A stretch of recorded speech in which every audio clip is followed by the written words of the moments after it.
झारखंड में 13 जून की तारीख मजदूरों के नाम रही।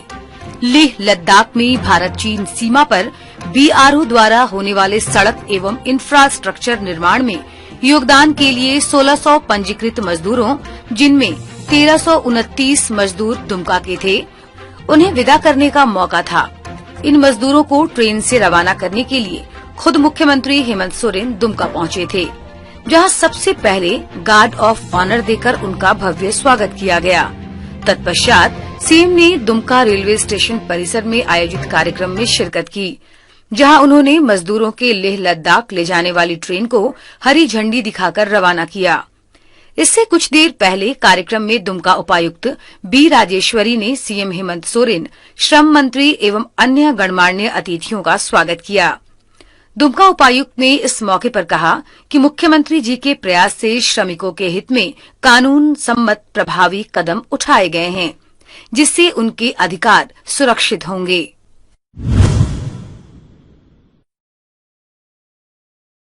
सभी हमारे श्रमिक भाई बंधु जो कई दशकों से देश निर्माण में अपना सहयोग दे रहे हैं, उनके आज विधि सम्मत विदाई किया जा रहा है और उनका जो ये जर्नी है वो उनके हित के लिए जिस तरीके से झारखंड सरकार के द्वारा नए नए नियम बनाए जा रहे हैं, उसका ये एक बहुत ही बड़ा मौका है। इस कार्यक्रम में मुख्यमंत्री हेमंत सोरेन ने बाहर से आए प्रवासी मजदूरों को मनरेगा के तहत 100% रोजगार दिए जाने में सराहनीय भूमिका निभाने वाले मनरेगा कर्मियों व अधिकारियों को सम्मानित किया। वहीं सीएम ने मजदूरों को सुरक्षा किट भी प्रदान किया। वहीं मजदूरों के हित में सीएम के समक्ष बॉर्डर रोड ऑर्गेनाइजेशन एवं श्रम मंत्रालय के बीच एमओयू भी साइन किया गया, जिससे पंजीकृत मजदूरों को सुरक्षित ले जाने, कार्यस्थल पर सुरक्षा व सुविधा देने, उचित मजदूरी दिए जाने व बिचौलियों के शोषण चक्र पर काम लगाने सहित कई लक्ष्य साधे गए। इस मौके पर मुख्यमंत्री ने कहा कि झारखंड के मजदूर देश की सीमा पर अपना बहुमूल्य योगदान देने जा रहे हैं। सरकार उनके हितों का पूरा ख्याल रखेगी।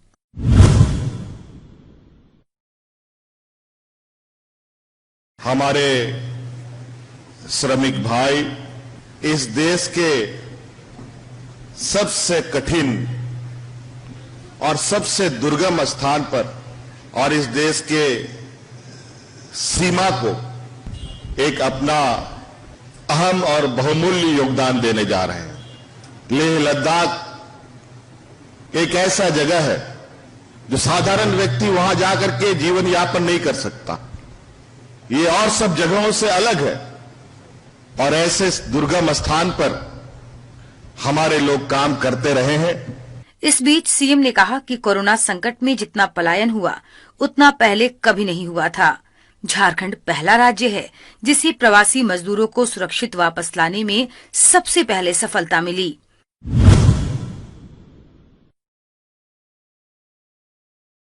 आज इस कोरोना के संक्रमण के दौरान जिस तरीके से विगत 2-3 महीनों में विभिन्न राज्यों से जो पलायन शुरू हुआ,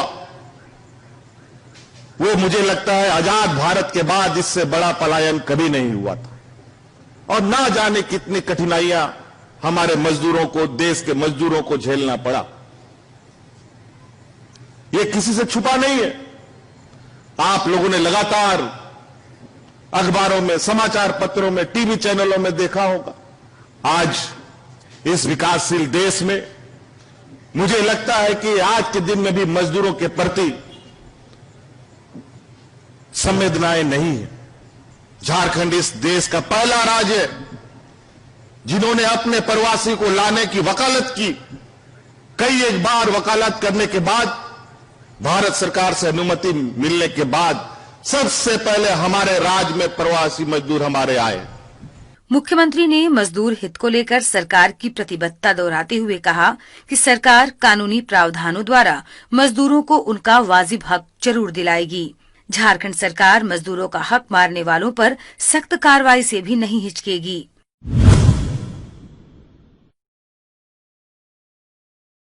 चाहे वो राज्य के अंदर कार्यरत मजदूर हो या राज्य से बाहर जा रहे मजदूर हो, उनके प्रति हम अब पूर्व से अधिक कड़ाई के साथ उनके लिए कानून को लागू करेंगे और जो उनका वाजिब हक है और जो उनका मेहनत का असली हिस्सा है वो उसको मिलना चाहिए। अगर उन मजदूरों को उनका असली हक नहीं मिलेगा तो सरकार तुरंत बिना कोई सोचे समझे कार्रवाई करने से भी नहीं चूकेगी। ये सरकार की सारी व्यवस्थाएं उन मजदूर और किसानों को मैं समर्पित करता हूं। मैं भी एक किसान और मजदूर का बेटा हूं। अब आने वाला समय में इस राज्य का कोई श्रमिक, कोई किसान, कोई मजदूर नहीं मरेगा, इसके लिए चाहे मुझे अपना जान क्यों नहीं देना पड़े। यह कार्यक्रम अपने आप में ऐतिहासिक बन गया, क्योंकि झारखंड में ऐसा पहली बार हो रहा है कि कोई सरकार इतनी संजीदगी से मजदूरों के हित में प्रभावी कदम उठा रही है।